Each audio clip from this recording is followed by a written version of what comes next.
Será que, de fato, o jeito vai me dar o limite de volta mesmo se eu pagar? E aí, quando você cumpre essa palavra, putz, a galera fica fiel. Interessante. Então, acho que uma baita assim, diferenciação. não tem segredo. Cada dia a gente vai fazendo pesquisa e vai descobrindo isso, entendeu? O comportamento, como o nosso cliente pensa, como ele se sente e como a gente traduz isso num produto. Acho que esse é o desafio da coisa.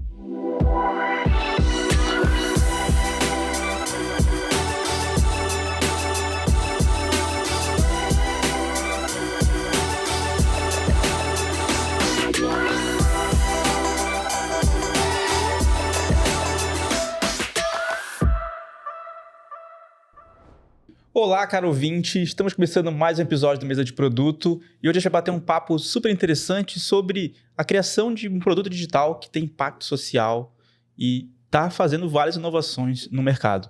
O entrevistado de hoje é o Bruno Neto, diretor de Produto e Design da Jeito. Um prazer ter você aqui, Bruno. Prazer, obrigado pelo convite aí. Adoro falar sobre produto e sobre impacto social. Bruno, conta um pouquinho o que a Jeito faz para as pessoas conhecerem e conta um pouquinho também como vocês estão se organizando internamente, né? A empresa vem crescendo muito, a gente falou aqui nos bastidores, então acho que é legal você também trazer não só o que vocês fazem de entrega para o usuário final, mas também como vocês operam ali internamente. Tá, legal. A gente foi posicionado bem numa problemática do mercado financeiro de crédito, que muitas pessoas, principalmente que ganham poucos salários mínimos, elas têm muita dificuldade de ter o primeiro crédito. E basicamente o mercado funciona, se você tem informação no mercado, você consegue ter uma análise de crédito e consegue quebrar a barreira de ter o primeiro crédito. Mas quem nunca conseguiu ter o primeiro crédito, nunca teve informação no mercado.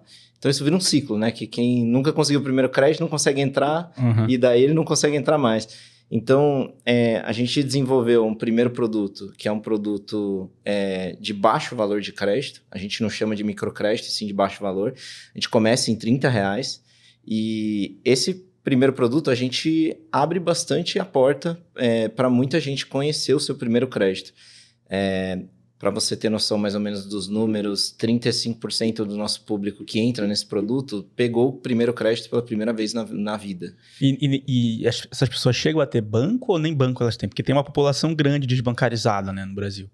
A gente consegue dar o acesso, mas hoje acho que por todos os esforços que o próprio governo fez durante a pandemia de auxílio social e por aí vai, muita gente já tem alguma conta bancária, mas quando a gente fala do acesso a crédito é outro mundo, outra camada, né, de bancarização. Então, tem esse aspecto que a gente consegue introduzir muitas pessoas que nunca tiveram crédito pela primeira vez.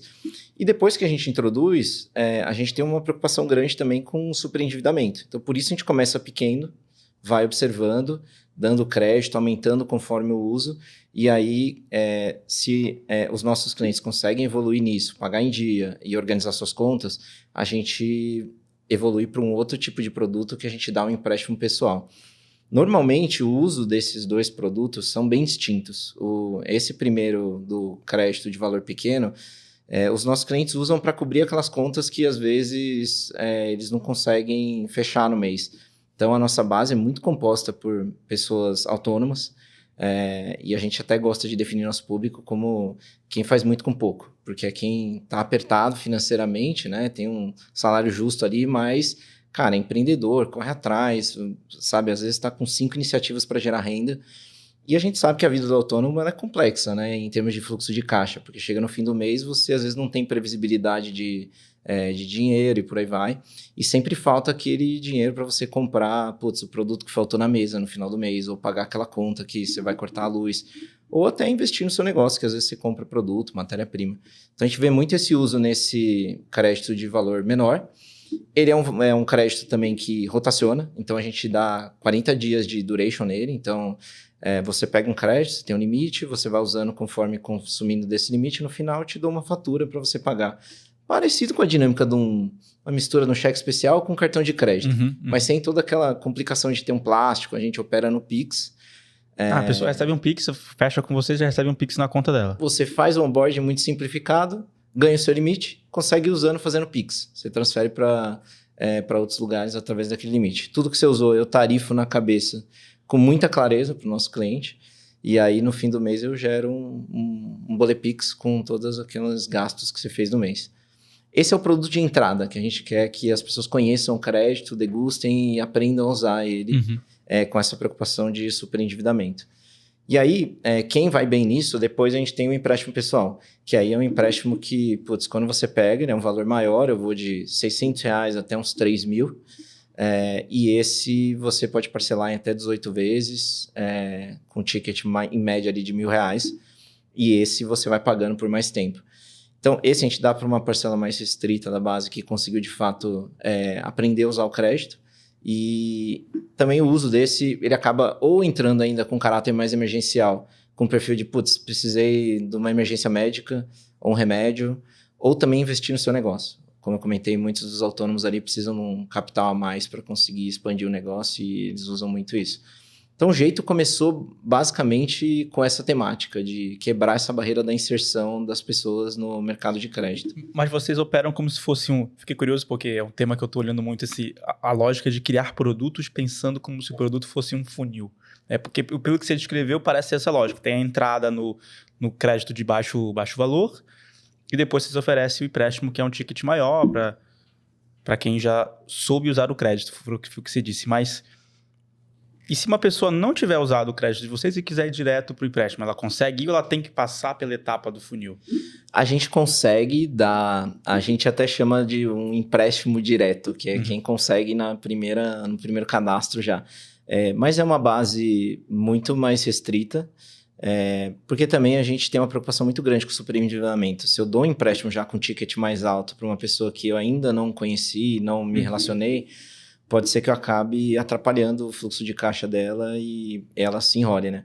E acho que um aspecto legal também que a gente colocou, que a gente pensou muito na concepção do produto foi muitas das pessoas que conseguem acesso a crédito com a gente está ajudando essa pessoa a formar o score dela no mercado. Então, não é só sobre dar acesso à nossa solução. Quando eu ajudo o nosso cliente a conseguir um crédito, ele mostrar que ele consegue pagar em dia, automaticamente ele está formando um score que em N outros bancos, isso vai ser enxergado através do sistema financeiro e ele vai conseguir acesso a crédito em outros lugares. Então, a gente sabe que a problemática de conseguir acesso a crédito, ela envolve não só uma jornada de dor, mas de sentimento. Quando a gente fala muito com os nossos clientes em pesquisa, a gente ouve sobre, putz, a raiva de você tomar um não, o sentimento de humilhação de você não ser suficiente para aquilo. Então...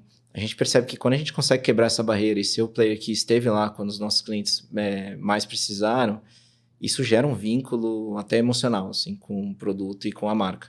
Então, isso tem dado muito certo para os nossos clientes serem bem fiéis à nossa solução. Legal. E outra coisa legal de comentar que você falou de funil a preocupação também com onboarding foi muito grande na construção do produto. Então...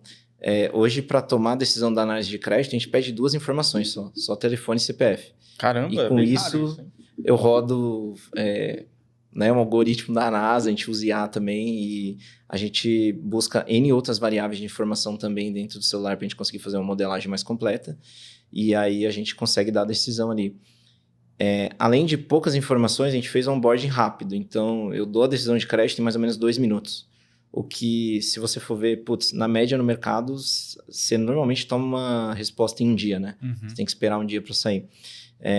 E, por fim, a gente é muito criterioso com o resto de pedido de informação, de biometria, por aí vai.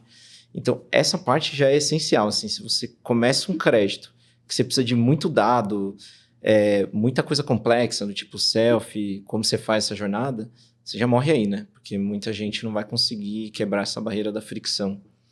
E você acabou mencionando dois produtos, né? O de entrada e esse outro de empréstimo. Eu imagino que vocês tenham produtos também internos, back-office e tudo isso. Como é que vocês se estruturam ali em tecnologia e produto e design para oferecer todas essas soluções? Tipo, quantas pessoas têm, os squads, os produtos, possivelmente os internos? Legal. Essa é uma pergunta legal porque o jeito mudou bastante também. Recentemente a gente transformou as áreas e a gente mudou um pouco do modelo de trabalho lá dentro. Então a gente está organizado em tribos. as tribos, basicamente, elas estão bem orientadas à jornada do cliente. Então, tem uma tribo que olha para aquisição, tem uma tribo que olha mais para conversão dos produtos e a jornada de uso. E, obviamente, a gente é um produto de crédito, a gente tem uma tribo que olha para toda a parte de pagamento e renegociação quando o cliente entra em atraso. E é multidisciplinar. Então, por exemplo, na tribo de aquisição tem gente de produto também, não é só marketing. Tem, e aí cada tribo ela é composta por um time multidisciplinar para fazer um produto e da concepção até a rua. Então a gente usa a tríade clássica, né, de produto, a gente tem um Product Designer que ele faz UX e UI Research dentro daquele contexto, a gente tem um Product Manager. Essa foi uma mudança que a gente fez também, porque antes a gente tinha aquela clássica relação entre negócios e um PO, e o PO fazia mais só o delivery e não escopava muito. Então, a gente evoluiu o papel do PD para ele olhar mais para essa parte de research e o papel do PM para ele olhar mais a estratégia também. E tecnologia sempre tem um tech manager que está liderando ali as squads e está como par do PD e do PM. E aí as squads a gente tem devs front e back, normalmente a gente tem em média 5 devs. E os times, a gente desenhou, além de produto e tecnologia, para que eles tivessem autonomia para fazer tudo.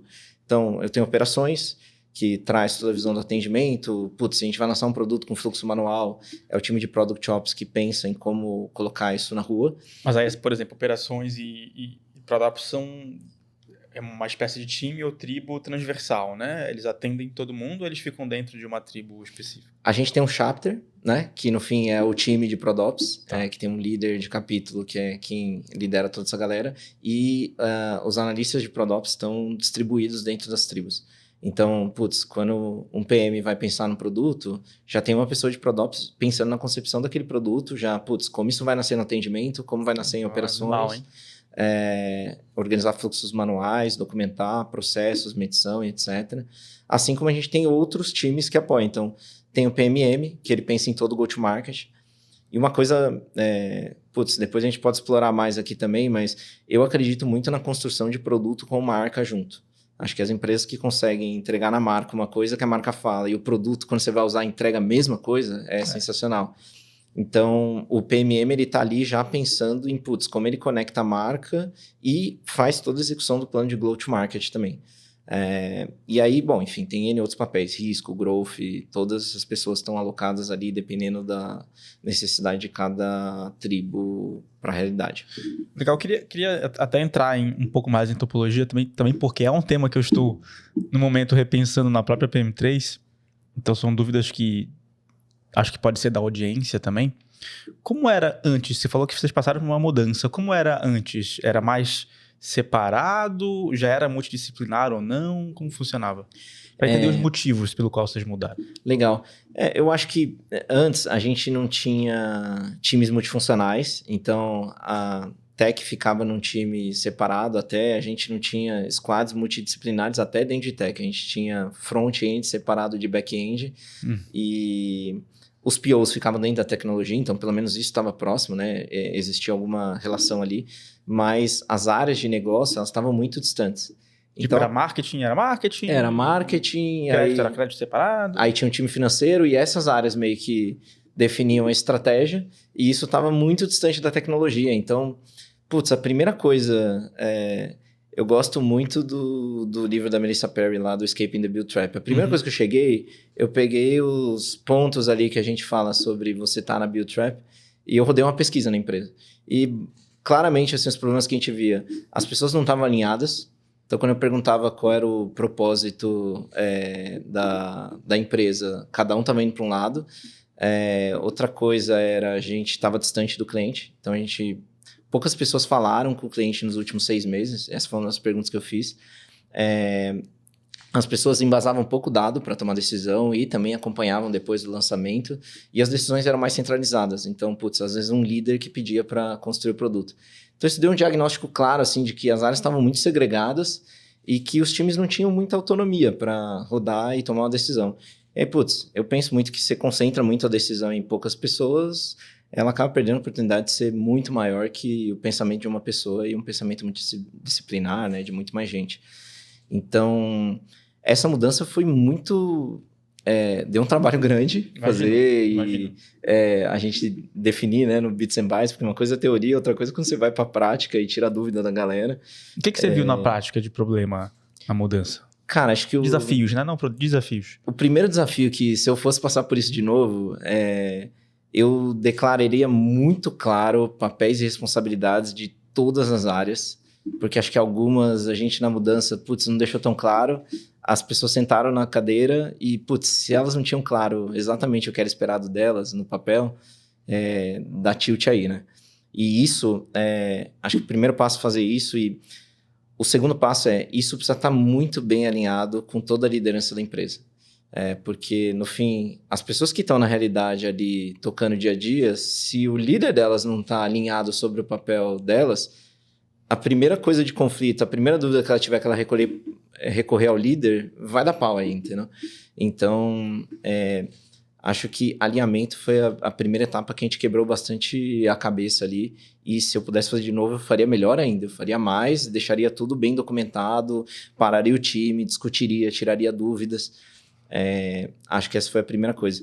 A segunda cara, tem que acompanhar o time muito bem e montar um time que seja híbrido entre pessoas que já viveram a experiência de uma estrutura do que você quer ir, não importa para onde você quer ir, com pessoas que ainda não viveram e vão aprender. Porque se você tiver...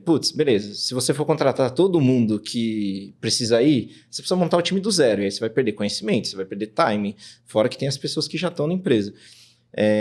Segundo, se você for com todo mundo aprendendo, talvez a curva de aprendizado e a velocidade seja muito longa. Então, balancear essas duas coisas acho que foi um pouco chave.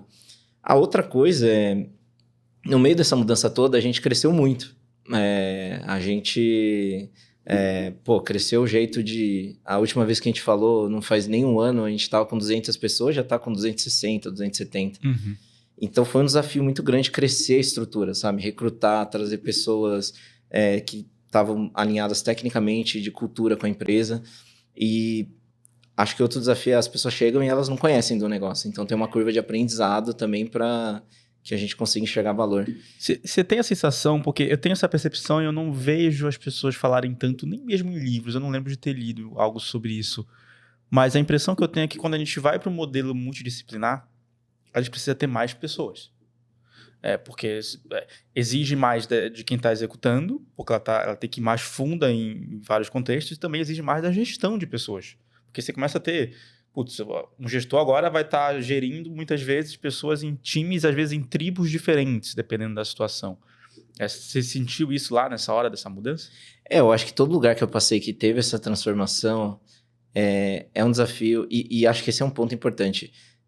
Todo mundo na empresa, principalmente a liderança, precisa estar comprado da mudança. Em relação a, queremos mudar, o porquê queremos mudar e para onde a gente quer ir. Porque vai gerar dúvida no curto prazo. Essa é uma mudança que... uma coisa é certa, no curto prazo vai gerar mais custo para a empresa e talvez mais lentidão do que o benefício. E você precisa ter estômago, e acho que não é só ter estômago, mas todo mundo está alinhado com isso para passar por essa fase sem muita turbulência, né? Acho que em algumas empresas que eu passei também, a gente passou por reconstrução do produto. E é a mesma coisa, reconstrução do produto, no começo você tem que dar um jeito de gerar valor rápido para que nem todo mundo fique, que droga, não estamos gerando nenhuma coisa nova, ao mesmo tempo que você está reconstruindo a base, né? Então, eu acho que esse é o desafio, assim, como você pega as áreas core que você sabe que vão gerar resultado e que, aquelas você precisa ter os seus melhores talentos lá para garantir que mesmo nesse momento de, turbulência e que a empresa vai entregar menos, vai estar uma confusão ainda até se acertar, e você balancear essas duas coisas, sabe? Legal. E eu queria aproveitar esse gancho e te perguntar um pouco sobre como vocês buscam se diferenciar. Porque o mercado de crédito, um mercado super antigo, tem várias opções no mercado, e vocês estão vindo com uma abordagem muito diferente, e já dá para ver que essa evolução de mudança de como vocês trabalham já é uma maneira de se diferenciar, obviamente, né, a operação em si. Mas como que vocês buscam fazer isso no produto, no design, na experiência, talvez até com tecnologia? Legal. Cara, eu acho que não tem muito segredo para como fazer. Se você estiver muito próximo do teu cliente, você vai entender que tem coisas que às vezes são dores que você nem conhecia, que você descobre, ou que seus concorrentes não estão olhando. Eu vi muitos lugares que eu passei também, as pessoas muito obcecadas pela concorrência, do tipo, eu tenho que olhar para a concorrência para fazer diferenciação. E no fim, se você for mais obcecado para olhar para a tua base, seus clientes, você vai descobrir N coisas, talvez mais rápido que a concorrência, e que você vai ter uma natureza, o DNA da tua empresa, que você vai fazer diferente. Então, por exemplo, eu acho que a gente aprendeu muito um pouco da jornada das dores de ter crédito para os nossos clientes. E aí passa por, é difícil conseguir um primeiro onboarding, porque você tem que mandar muita documentação, é complexo, não é fácil, demora. O segundo normalmente as pessoas trabalham só no sim, no não duro. Ninguém fala o não com um caminho para como você pode conseguir o primeiro acesso, então a gente trabalhou aí. Outro aspecto foi muita gente, e isso é um negócio legal lá do jeito que quando eu cheguei eu já vi muita gente falar, esse cluster aqui a gente não vai dar crédito porque esses clientes são mal pagadores. E essa é uma coisa que a gente não fala dentro do jeito. A gente é duro com pessoas que falam isso lá dentro não é que as pessoas são mal pagadores, é a gente que não aprendeu a fazer um produto para alguém que tem uma realidade de fluxo de caixa muito diferente da média da população. Então, assim, uma coisa também do lado de renegociação, a gente sabe que os nossos clientes vão ter dificuldade. Para quem está vivendo uma vida de autônomo, é normal ter um mês que, vai faltar dinheiro e que você vai ter que atrasar alguma conta. E a gente, estando próximo do nosso cliente, também entendeu que nessas horas ele vai priorizar o que, é básico, essencial, tipo comida, sua casa, etc. E do que sobra, você vai priorizar o que vai te garantir uma relação de confiança. Então aí a gente já trabalha um conceito diferente da média do mercado, que a gente entendeu, pro cara que atrasar comigo, tá tudo bem ele atrasar. Se ele pagar comigo, eu vou garantir que eu vou voltar ao limite dele. Ao passo que o mercado inteiro, normalmente, quando você atrasa alguma coisa, ele te penaliza, ele te deixa 6 meses na geladeira, ele te negativa. Nossa. Essa é a média, né, do crédito no mercado. Então, só de virar essa ótica, a gente viu que a gente começou a ser o topo das dívidas, da pilha de boleto dos meus clientes. E a gente, em muitas pesquisas, viu deles falando, será que de fato o jeito vai me dar o limite de volta mesmo se eu pagar? E aí, quando você cumpre essa palavra, a galera fica fiel. Interessante. Então, acho que assim, diferenciação. Não tem segredo. Cada dia a gente vai fazendo pesquisa e vai descobrindo isso, entendeu? O comportamento, como o nosso cliente pensa, como ele se sente e como a gente traduz isso num produto. Acho que esse é o desafio da coisa. E para ti, Bruno, é a primeira vez que você trabalha com um produto que tem impacto social ou não? Quando eu tive uma experiência quando eu estava no Itaú, na Credit Card, que a gente estava tentando trabalhar também o acesso ao cartão de crédito. Meio que com gamificação, dando missões. Então, já tinha um quê ali. Mas, assim, o jeito ele é inteiro pensado. Porque eu queria justamente perguntar o que você vê que é diferente. Porque algo que é inteiramente pensado no impacto social, desde essas coisas que às vezes parecem até simples, mas que impactam de maneira absurda a vida da pessoa, do tipo, eu vou confiar mais numa empresa, vou ter mais acesso. É uma regra simples, mas que tem um impacto muito grande. Como é para você a diferença entre criar um produto assim, com um grande impacto social desde o começo, versus um produto que, beleza, é um produto legal, e tem usuários, mas não é necessariamente com viés quase 100% ali, ou 100% social? Legal. Eu acho que essa é uma excelente pergunta, porque em muitos lugares, às vezes você vê o impacto social só na parede, né? No propósito, ou nas frases de efeito. E eu vejo que assim, a liderança tem que estar muito comprada com a direção da empresa. Então, se é uma startup e o founder tiver isso na veia e ele lidera, por exemplo, junto com todos os líderes da empresa, cara, a coisa flui naturalmente. Então, para mim, é muito uma questão de direção. Se a empresa quer ser aquilo e se ela quer genuinamente tomar as decisões baseadas naquilo. Eu vou dar um exemplo aqui que a gente passou recentemente, que, cara, talvez se eu passasse em 100 empresas, umas 90 eu chutaria que tomaria decisão diferente. Quando a gente foi lançar o nosso primeiro seguro, a gente discutiu muito a UI de contratação. E é de praxe que muitos produtos no mercado financeiro vêm pré-selecionado, contratado, né? E essa foi uma discussão de trade-off muito grande, que até quando a gente foi negociar com parceiros no mercado, o PNL é se você vem pré-checado a caixinha ou é outro. E foi uma coisa que a gente falou, cara, não, aqui a transparência e a escolha do cliente, ele tem que estar claro o que ele está contratando. E foi uma decisão que a gente envolveu até o fundador. E ela seguiu a cultura, entendeu? Então, se no primeiro momento você chegar numa decisão que você tem que tomar a decisão entre rentabilidade e um valor da empresa e você tiver muita dúvida, isso é um sinal que talvez não esteja claro nas decisões do dia a dia. Assim, acho que não tem um radicalismo que sempre você precisa ter isso versus isso, mas a mensagem principal é quando a empresa está muito comprada da direção e que aquilo é um negócio importante, que é o propósito da empresa, isso se reflete no dia a dia organicamente, sabe? As decisões do dia a dia vão seguindo aquilo na maioria das vezes. É engraçado você falar isso, que eu já passei por empresas que tinham isso muito forte e com a escala, e não só a escala tipo dos fundadores dizendo vamos crescer, vamos ganhar mais, tal, nem é tanto isso. É mais a escala de pessoas, porque a cada pessoa que se adiciona na sua empresa, se adicionou uma cultura diferente na sua empresa, né? É fato, a pessoa tem a bagagem cultural dela, boa ou ruim, ela tem. Então, tem empresas que crescem tão rápido em quantidade de pessoas que essa partezinha da cultura, seja a transparência ou o impacto social, ele se perde. E se começa a ver isso depois replicado lá na ponta no produto. Vocês têm alguma espécie de... não é bem cerimônia, é uma espécie de guardrails, algo assim, para evitar que isso aconteça? Vocês discutem isso lá ou ainda está numa fase de tanta naturalidade que nem é um tema a ser discutido? Não, eu acho que tem que ter, tá? Porque o que eu vejo que funciona lá no Jeito é uma combinação de fatores. Quando você tem, por exemplo, toda pessoa que entra, né, na primeira semana do Jeito, ela vai ter um onboard. Nesse onboard, ela já vai entender sobre o produto, sobre o nosso propósito, sobre o que é impacto social para a gente. Ao passo que, quando ela for para o dia a dia, a gente tem dentro dos nossos OKRs que conversam com a ESG também.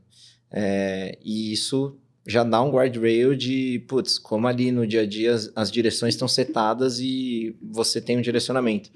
E para mim o terceiro elemento é o exemplo, que é o que eu falei, putz, em toda decisão, se na postura, nas ações da liderança, você transmite isso, vai orgânico. E esse terceiro ponto, para mim, é um que é o mais difícil de fazer, porque, como você, como líder, tá com uma cabeça de que a todo momento você tá dando um exemplo pro teu time. E como você repensa, né, as tuas atitudes, como você... Putz, eu tenho uma cabeça de que quando você tá, sei lá, numa product review no fim do mês, é muito menos sobre como você vai ver o resultado do que o time tá fazendo no mês e muito mais sobre como as interações que tem ali reforçam a cultura da empresa. Seja a cultura de produto que você quer instaurar de autonomia, seja os valores da empresa. Não é só isso, mas eu penso que isso no dia a dia faz muita diferença. Legal. Tenho mais algumas outras perguntas, mas eu queria aproveitar esse momento para você falar das vagas que tem na Jeito, né? Tem várias vagas abertas, acho que seria legal você mencionar, porque deve ter gente aí talvez interessada. Legal, a gente está crescendo muito e tem muita coisa para fazer. E temos muita vaga de tech, então se você conhece desenvolvedores, tech managers, por aí vai, vocês podem acessar, depois a gente deixa o link aqui, da descrição, no nosso sim. LinkedIn. E eu também tenho vaga no nosso time de produto, tem vaga de Product Manager aberta. E, cara, constantemente a gente está abrindo vaga, então fica de olho lá no nosso LinkedIn que vai ser legal. Legal. Boa.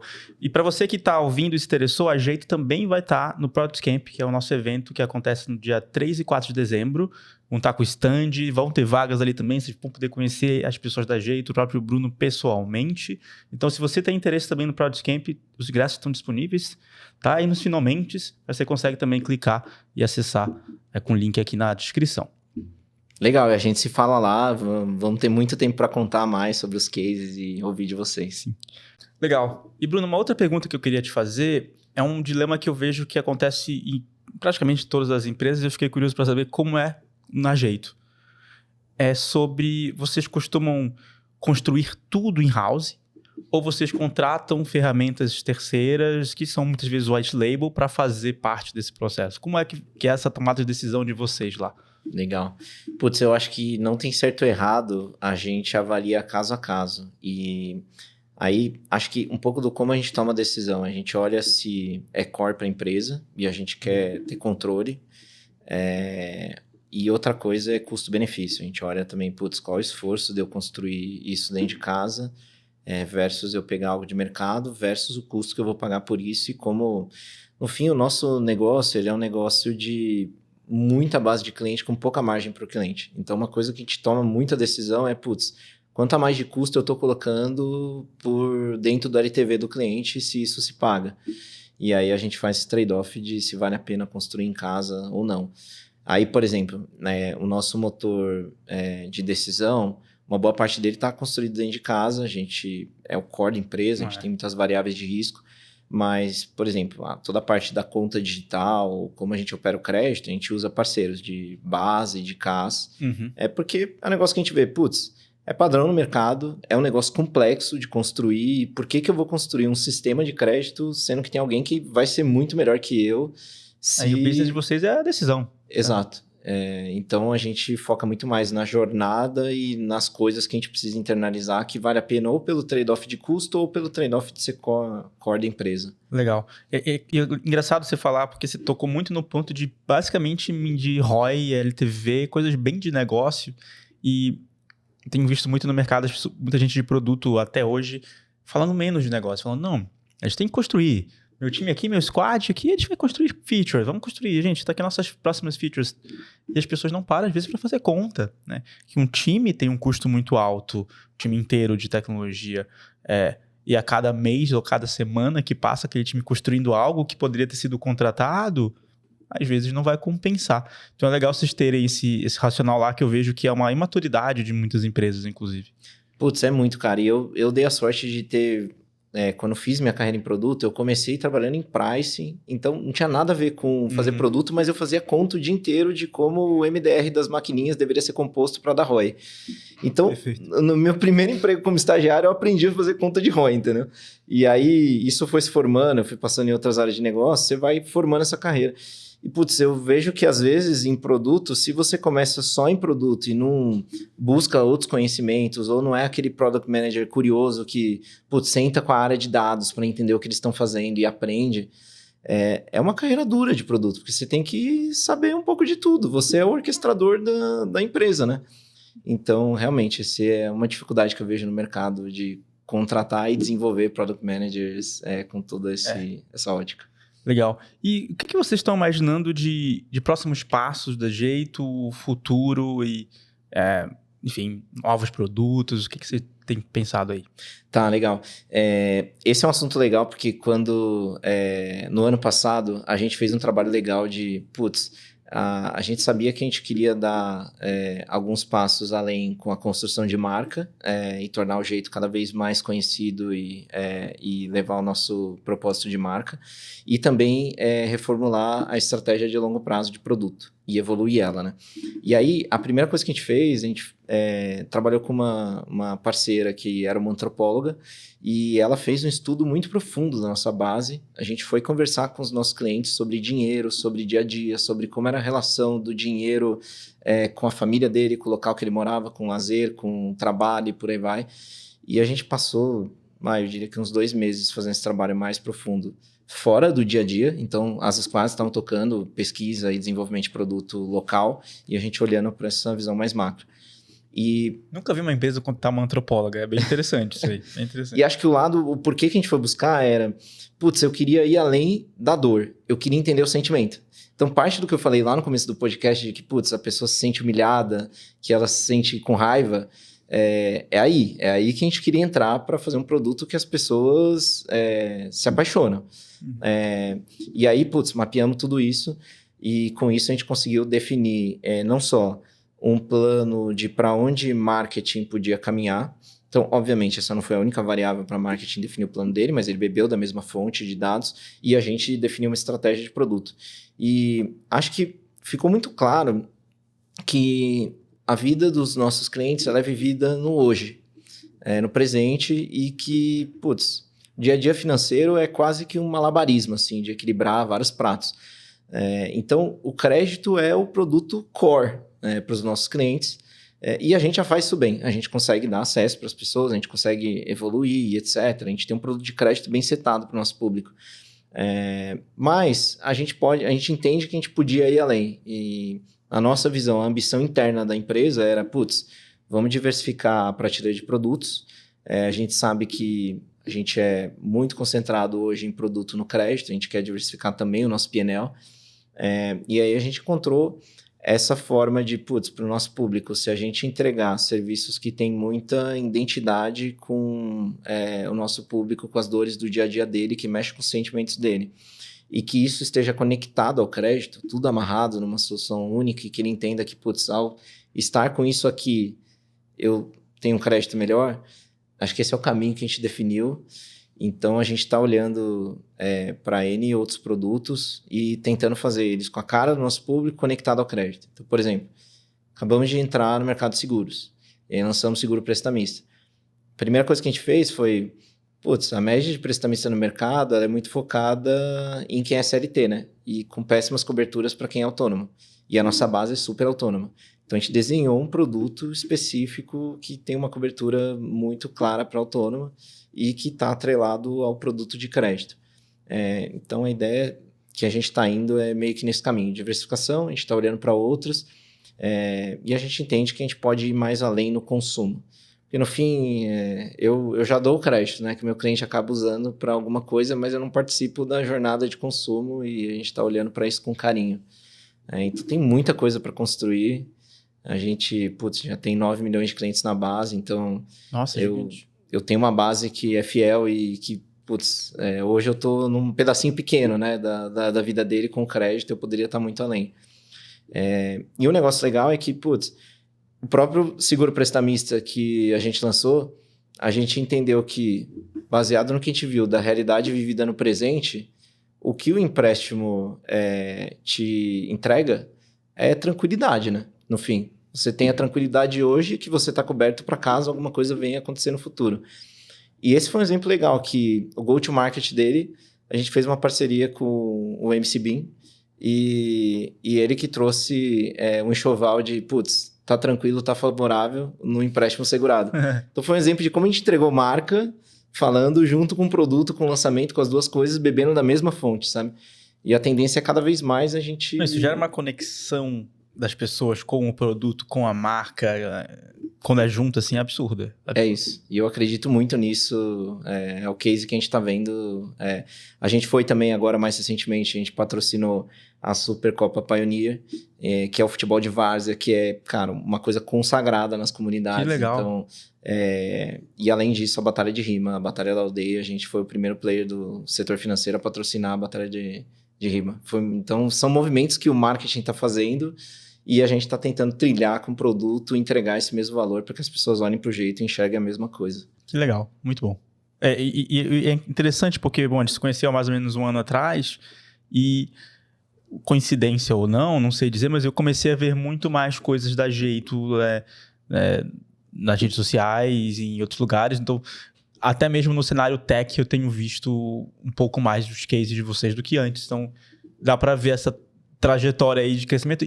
E esse ano muito se falou, né, que esse seria o ano do branding, das marcas, de fazer posicionamento, de pensar diferente. Eu acho que ainda vai ser por muito tempo, dado o problema que a gente vê aí, né, em mídias pagas, as complexidades. Então, muito, muito interessante. Talvez a gente tenha que marcar um próximo para daqui a um ano, para vocês contarem o que aconteceu aí, o que deu certo e deu errado. Eu espero trazer mais coisas malucas aqui. Muito bom, legal. Boa. Bruno, muito obrigado pelo papo, foi ótimo. Acho que a galera gostou também, um prazer ter recebido você. Obrigado, vejo vocês lá na Product Camp pra gente conversar mais. Isso aí. E para você que ficou até o final, só relembrando, a gente vai deixar aqui um link do LinkedIn, onde tem todas as vagas da Jeito para você se inscrever ou para mandar para seus amigos, enfim. E é também o link do Product Camp para você garantir seu ingresso. E é possível também comprar ingressos em grupo para sua empresa, se você tiver interesse. Muito obrigado, deixa o like aí no episódio e até a próxima.